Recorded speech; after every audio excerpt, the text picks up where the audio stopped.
coaches, and quarrels. Everyone on the island of Sodor knows that wherever Thomas goes, Annie and Clarabelle go too.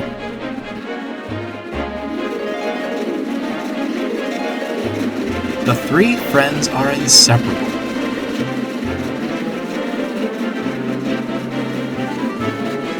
They love running up and down the branch line, singing songs to each other, and wouldn't trade it for anything.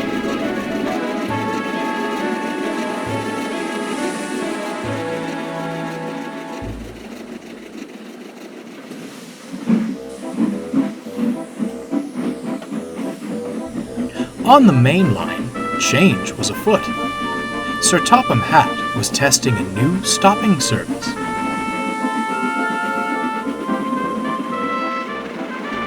Rather than changing trains, passengers wishing to travel on the branch lines were designated certain coaches. At the junction, the coaches were uncoupled and added to the branch line train. The passengers enjoyed the convenience. Thomas, meanwhile, enjoyed the attention.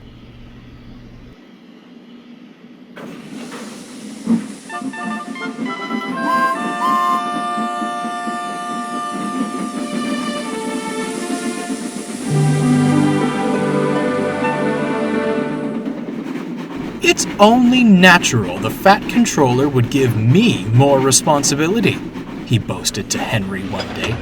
Given how well I run the branch line, I'm surprised he didn't do it sooner. You do know he's running the same service on Edwards Branch, don't you? Asked Henry. Thomas wasn't listening. He coupled his coaches to Annie and Clarabelle and hurried away.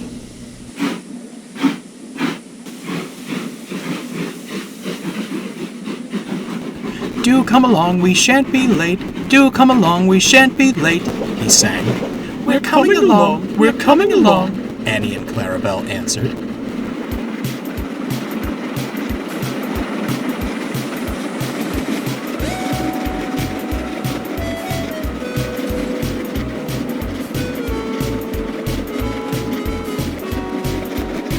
The other coaches remembered Thomas from his days as station pilot. Soon, they were telling him all about their journeys along the main line. Annie and Clarabelle wanted to sing more songs, but Thomas was too enthralled in the other coaches to notice.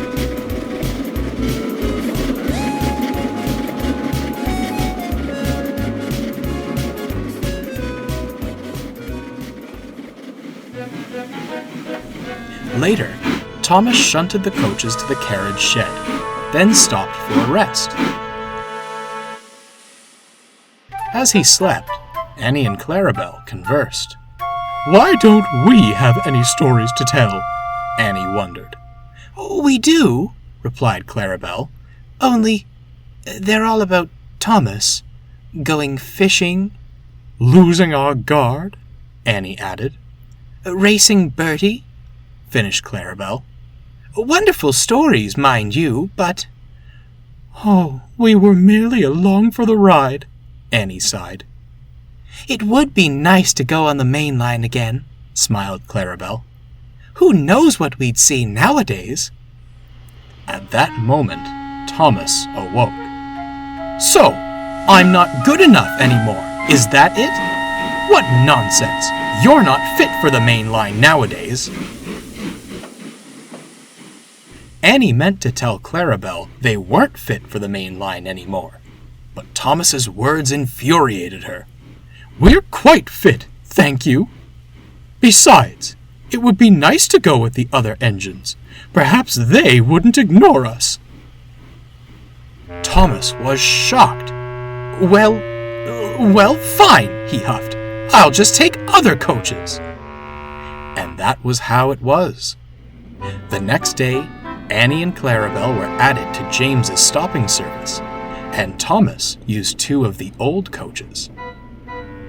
They said nothing to each other as they left the junction.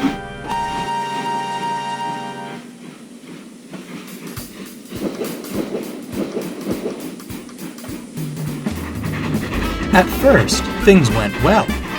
Thomas felt pleased. "Do come along, we shan't be late," he sang.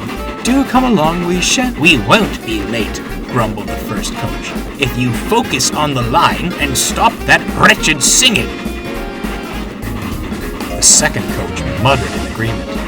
Thomas was speechless.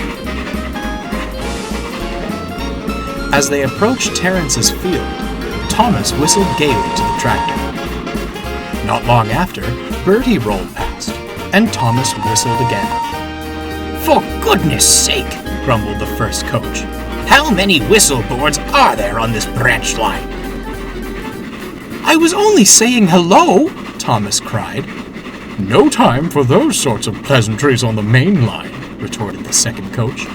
"Not when there's a timetable to keep to." Thomas's heart sank. This wasn't what he'd expected at all. He was miserable for the rest of the day. He didn't want to admit it, but he missed Annie and Clarabelle dreadfully.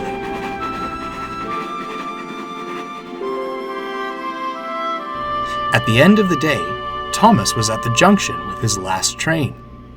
He was having a drink and feeling quite down when Henry fussed in. "Well, Thomas," he fumed, "you wanted more responsibility? Be a responsible engine, then, and take these coaches back." Thomas looked up. At the rear of Henry's train were Annie and Clarabelle. "Silly things haven't stopped singing all day. Do come along or you'll be late. I've been on time all day, thank you." Thomas couldn't help but laugh. At once, he coupled the old coaches to Henry's train and took Annie and Clarabelle away. Henry huffed off indignantly.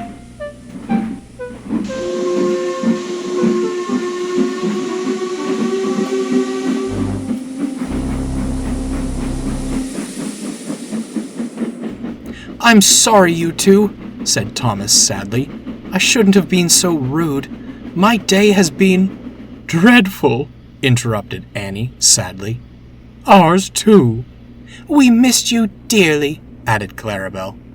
"Those mainline engines treated us awfully. Some adventure that was." "Disgraceful," huffed Thomas. "They should be so lucky to have you on their trains." The three friends stopped.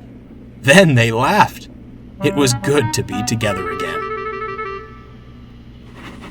Thomas still takes other coaches along his branch line, but Annie and Clarabelle stick close behind him. They still bicker, as good friends do from time to time.